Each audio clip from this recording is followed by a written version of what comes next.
ninguém é obrigado a ter uma vida saudável. Ninguém. Mas todo mundo tem que saber a verdade.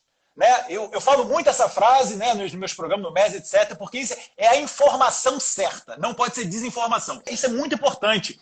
Porque, na verdade, para mim, existem dois fatores. Eu vou falar tão pragmático quanto possível. As pessoas nunca mais vão esquecer isso quando comer um pão. Porque eu vejo isso todos os dias, pessoas com problemas em relação a esse alimento, né? Porque todo mundo come. Então, são dois fatores. O primeiro fator é, a gente chama tudo de trigo, né? A gente chama tudo de glúten, coloca tudo no mesmo saco. E você, na introdução, falou uma coisa fantástica. O trigo, ele foi domesticado há mais de 10 mil anos. Começou com um trigo chamado Aestivium monococcum. Era um trigo diploide totalmente diferente do que existe hoje.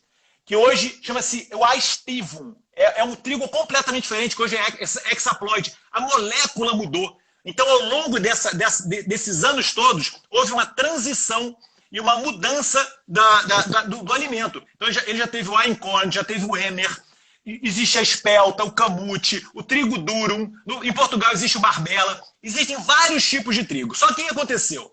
Num determinado momento, até numa crise agrícola que existiu nos Estados Unidos, do trigo que sempre existiu, apareceu um cientista, um pesquisador chamado Norman Borlaug, que acabou ganhando o prêmio Nobel da Paz, porque ia acabar com a fome no mundo. Porque ele conseguiu modificar o trigo de uma forma inédita na história dessa domesticação de 10 mil anos. Então, há mais ou menos 50 anos atrás, um homem descobriu uma técnica, uma hibridização. O que é hibridização? É você cruzar irmãos, né? Espécies irmãs. Então, você já sabe, cruzar irmão é uma coisa muito boa, né? E ele criou um trigo hibridizado, que é chamado de trigo anão.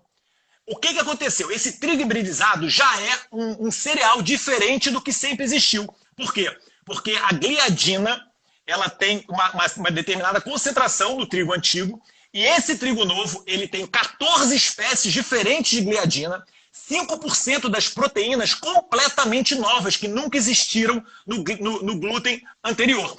A principal proteína que existe na gliadina, existem várias espécies, chama-se alfa-gliadina, é uma proteína com 277 aminoácidos. A alfa-gliadina desse trigo novo, ela é diferente. Ela tem vários pedaços, chama-se peptídeos, que o ser humano não consegue digerir. Então, este trigo que foi hibridizado na década de 70, por isso que a sua avó nunca ouviu falar em glúten. E hoje a gente fala o tempo todo, porque isso é uma coisa muito recente, é dos últimos 50 anos. Este alimento que foi transformado, ele foi transformado por um interesse da indústria para aumentar a produção, né? Não é para melhorar a saúde humana, foi para aumentar a produção. Então fizeram um trigo que ele é mais resistente, ele é mais produtivo. Aí, para piorar a situação, enchem o solo de nitrogênio.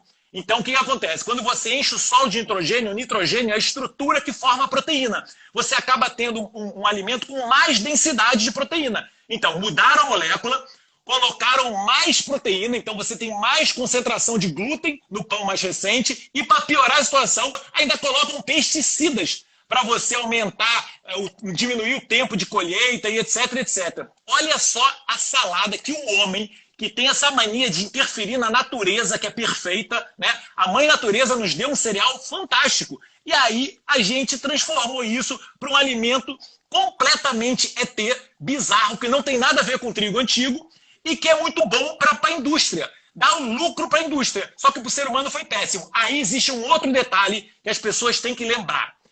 Esse detalhe, para mim, faz toda a diferença. Porque se fosse só isso, talvez não fosse o estrago que é hoje. Mas sabe qual é o outro detalhe?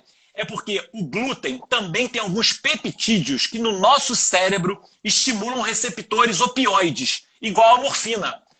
Existe um pedaço do glúten que tem 7 aminoácidos que chama-se gluteomorfina. E só por acaso o leite também tem a caseomorfina. Isso cria adição. As pessoas adoram. Então sabe o que juntou na humanidade?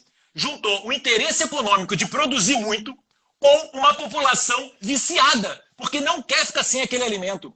Então você vê, juntou o útil ao agradável. Então você não consegue tirar o glúten das pessoas porque elas rezam para aquilo não ser verdade. É aquela coisa da percepção seletiva, você não quer acreditar que aquilo seja ruim. E a indústria, com esse trigo novo, modificado, consegue produzir muito. E agora coloca até o glifosato para produzir mais. O estrago que isto causou no nosso organismo.